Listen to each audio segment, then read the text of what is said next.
కోడలి పాటలు. నగరంలో ప్రభుత్వ ఉద్యోగం చేసే రవిచంద్రుడు ఒక స్నేహితుని పెళ్లిలో స్వాతి అనే అమ్మాయిని చూశాడు. ఆమె ఒక పేద ఇంటి పిల్ల.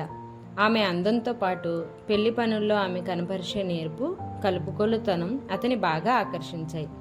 రవిచంద్రుడు స్వాతి తల్లిదండ్రులకు తనను తాను పరిచయం చేసుకొని, నాకు నగరంలో ఉద్యోగం ఉంది, మా నాన్న ఈ మధ్యనే చనిపోయారు, అమ్మకు కట్నాల పిచ్చి జాస్తి, ముందుగా తెలిస్తే ఈ పెళ్లికి ఆమె ఒప్పుకోదు, అందువల్ల మీ అమ్మాయికి కూడా అభ్యంతరం లేకపోతే నేను ఈ ముహూర్తానికే ఆమెను పెళ్లి చేసుకుంటాను, తర్వాత నెమ్మదిగా మా అమ్మకి నచ్చ చెప్తాను అన్నాడు. స్వాతి తల్లిదండ్రులు ఇందుకు ఒప్పుకున్నారు. స్వాతి కూడా తన అంగీకారం తెలియపరిచింది. ఈ విధంగా స్నేహితుని పెళ్లితో పాటే రవిచంద్రుడి పెళ్లి కూడా జరిగిపోయింది. పెళ్లి కాగానే అతడు స్వాతిని నగరానికి తీసుకుపోయాడు.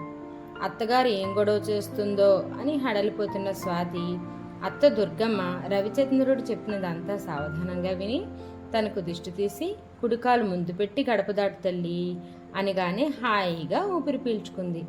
ఆ రాత్రి భోజనాలు అయినాక రవిచంద్రుడి తల్లితో, అమ్మా, కోడలు కట్నం తేలేదన్న చింత పెట్టుకోకు, స్వాతి నీకు అన్నిటా చేదోడు వాదోడుగా ఉంటూ కాపురం గుట్టుగా సుఖంగా జరిగిపోయేలా చూడగలదు అన్నాడు. మర్నాటి ఉదయం రవిచంద్రుడు కచేరీకి వెళ్ళిపోగానే దుర్గమ్మ నీళ్ల కోసం బావికేసిపోతున్న స్వాతితో, ఆగవే నంగనాచి, నా కొడుకు ఏం మత్తు మందు పెట్టి వలలో వేసుకున్నావు, తగుదనమ్మా అని, కానీ కట్నం లేకుండా కాపురానికి రావడానికి సిగ్గు లేదు అన్నది పళ్ళు కొరుకుతూ. అంతలో వచ్చిన మార్పుకు నిర్ఘాంతపోయిన స్వాతి, కట్నాల సంగతులేవి నాకు తెలియదు, అయినా మీ అబ్బాయే తనకు తానుగా నా తల్లిదండ్రులతో నేను ఇష్టపడితే పెళ్లాడతానని చెప్పారు అన్నది. అదా సంగతి, సరే, వాడు చేసుకుంటాననగానే చేసేయడంలో మీ నాన్న రవి అంత బుద్ధి కనబరిచాడా? ఆ మధ్య నాకు తీర్థయాత్రలో పరిచయమైన రామాపురం రామనాథం గారు మా అబ్బాయి అందం, ఉద్యోగం చూసి ₹1,00,000 కట్నంతో తన కూతుర్నిచ్చి పెళ్లి చేస్తా అన్నాడు. మధ్యలో మీ నాన్న శనిపీనుగులా దాపరించాడు. ఈ ఇంటి కోడలుగా నాకు ఇష్టం లేకుండా వచ్చినందుకు నీకు తగిన శాస్తి చేస్తాను.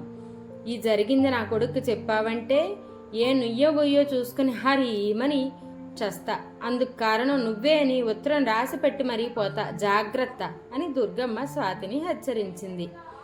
ఆనాటి నుంచి దుర్గమ్మ కొడుకు ఉద్యోగానికి పోగానే పని మనిషిని తరిమేసి కోడలి చేత అంట్లు తోమించేది, బట్టలు ఉతికించేది, ఇల్లంతా ఊడిపించేది. అయితే కొడుకు చీకటి పడే వేళ ఇల్లు చేరగానే ఆమె తన కోడల్ని ఎంతో ఆప్యాయంగా చూసుకుంటున్న దానిలా కొడుకుతో, రే బాబు, స్వాతి మధ్యాహ్నం పట్టెడు అన్నం కూడా సరిగ్గా తినలేదు, కోడలు చిక్కిపోతే వచ్చే అప్రతిష్ట అత్తనైనా నాకే కదా అనేది.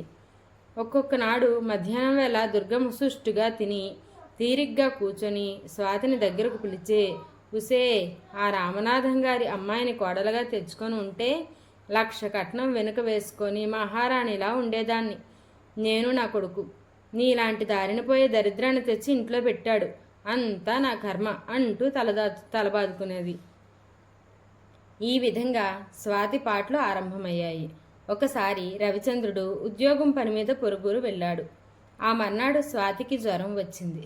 అయినా ఇదేమీ లెక్క చేయకుండా దుర్గమ్మ పక్క గ్రామంలో ఉన్న దూరపు బంధువుల ఇంటికి పెళ్లికి పోతూ స్వాతితో, లంకనం పరమ ఔషధం, నే వెళ్ళాక ఇన్ని నీళ్లు తాగి తలుపులు కిటికీలు మూసేసి పడుకో, రేపు బహుశా నేను పొద్దుపోయేదాకా తిరిగి వస్తాను, వంట అది చేసి సిద్ధంగా ఉంచు అని చెప్పింది. జ్వరం వల్ల ఆ రాత్రి అతి నీరసంగా ఉన్న స్వాతి ఓపిక తెచ్చుకొని తలుపులు కిటికీలు మూసింది.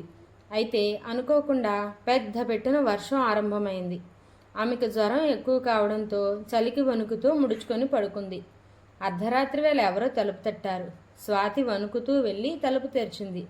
వర్షంలో బాగా తడిసిపోయిన ఒక అమ్మాయి చేతిలో ఒక చిన్న పెట్టెతో లోపలికి వచ్చి, ఇంత అర్ధరాత్రి వేళ నిద్రలేపానని ఏమీ అనుకోకండి, నా పేరు విజయ, స్నేహితురాలి పెళ్లికి వెళ్ళి బాడుగు బండిలో తిరిగి వస్తూ వర్షంలో చిక్కుకున్నాను, బండి చక్రం బురదలో కూరుకుపోయింది, మీరేమీ అనుకోకపోతే ఈ రాత్రికి మీ ఇంట్లో ఉండి తెల్లవారుగానే వెళ్ళిపోతాను అన్నది.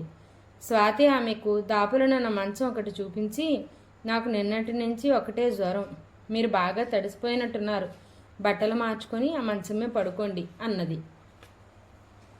విజయ స్వాతి చెయ్యి పట్టుకొని చూసి, మీకు జ్వరం చాలా ఎక్కువగా ఉన్నట్టుంది, మీరు పడుకోండి అని ఆమెను మంచం దగ్గరకు తీసుకుపోయి వదిలి తర్వాత బట్టలు మార్చుకొని మరొక మంచమే పడుకున్నది. సూర్యోదయం వేళకు స్వాతికి మెలకు వచ్చింది. విజయ అప్పటికే మేలుకొని పెట్టెలో బట్టలు సర్దుకుంటున్నది. స్వాతి ఆమెతో, ఇంకొద్ది సేపట్లో మా అత్తగారు వచ్చేస్తారు, వంట సిద్ధం చేయాలి అంటూ మంచం దిగబోయింది. అయితే విజయ ఆమెను పట్టుకొని, మీరు అలాగే పడుకోండి, మీ పేరు తెలియకపోయినా జ్వరం తీవ్రతలో మీ కలవరింత వల్ల మీ ఇంటి రహస్యం నాకు తెలిసిపోయింది. కట్నం తీసుకురాని మిమ్మల్ని మీ అత్త రాచి రంపాన పెడుతుంది, అవునా అని అడిగింది. స్వాతి, అదేం పెద్ద రహస్యం కాదులేండి, మా అత్తగారి కట్నాల మీద కొండంత ఆశ. నా పెళ్లికి ముందే ఎవరో రామాపురం రామనాథం గారు 1,00,000 రూపాయల కట్నం ఇస్తా అని కబురు పంపారట.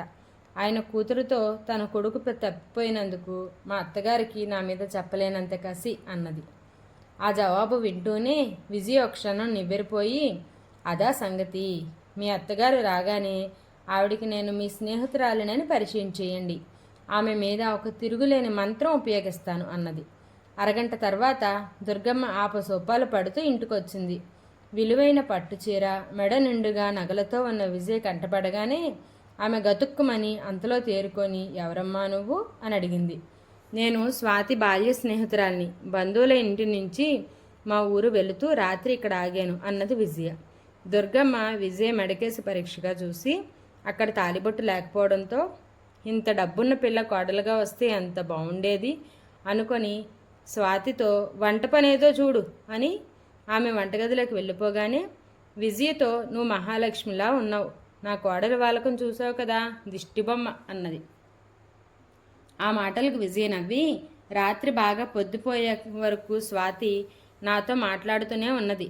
దిష్టిబొమ్మలో ఉన్న గొప్ప అదృష్టవంతురాలు, బంగారం లాంటి అత్తగారు దొరికారు అన్నది.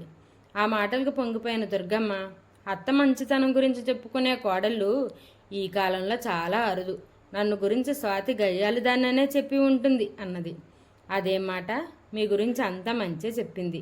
రామాపురంలో రామనాథం గారని మా దూరపు బంధువు ఒక ఆయన ఉన్నాడు. ఆయన కూతురికి పెళ్ళి ఈ మధ్యనే అయ్యింది. దాని అత్త మహాగడుసుదిట. ఇంటి పనుల్లో దానికి ఎలాంటి సాయం చేయకపోగా నానా మాటలో అంటుందిట. ఇక లాభం లేదని నెల కిందటే ఆ అమ్మాయి అత్త పీడ వదిలించుకున్నది అన్నది. ఏమిటేమిటి, ఇంట్లోంచి వెళ్ళగొట్టిందా అని అడిగింది దుర్గమ్మ విస్తుపోతూ. అలా చేసినా బాగుండేది, కానీ ఏదో మందో మాకులో ఈ లోకం నుంచి సాగనంపింది అన్నది.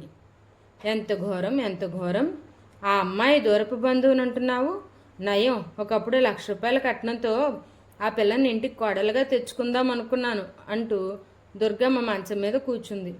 మీరు చాలా అదృష్టవంతుల అత్తయ్య, వెళ్ళొస్తాను అంటూ విజయ వంటగది తలుపు దగ్గర నిలబడి అంతా వింటున్న స్వాతికి సైగ చేసి వెళ్ళిపోయింది.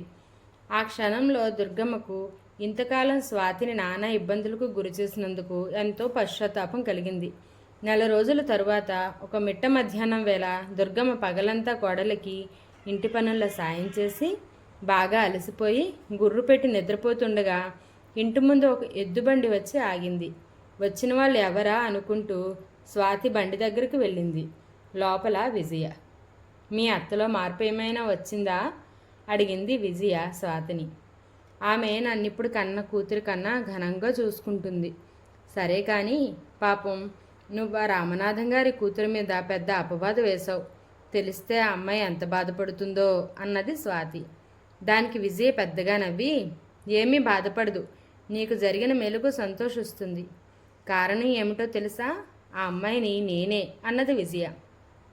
అవురా, నిజంగానా అని స్వాతి ఏదో చెప్పబోతున్నంతలో విజయ మరొకసారి నవ్వి, ఈ రహస్యం మీ అత్తగారికి తెలియనీయకు, నేను మా మేనమామ గారి ఇంటికి వెడుతున్నాను, తిరిగి వచ్చేటప్పుడు ఇక్కడ దిగి మీ ఇంట్లో ఒక వారం రోజులు ఉంటాను అన్నది. కథ సమాప్తం. ఇంత చక్కని చందమామ కథలు అప్పటి రోజుల్లో ఒక చరిత్రను సృష్టించాయి. స్త్రీలు లౌక్యంతో పాటు తెలివితేటలతో పాటు అందరినీ కలుపుకునే విధంగా బ్రతకాలని ఇలాంటి కథలు అందరికీ వివరించాయి. ఇలాంటి మంచి కథలను మీ అందరితో పంచుకోవడానికి నేను సిద్ధంగా ఉన్నాను. ఇలాంటి కథలను వినడానికి మీరు సిద్ధమైతే నా ఛానల్ని సబ్స్క్రైబ్ చేయండి.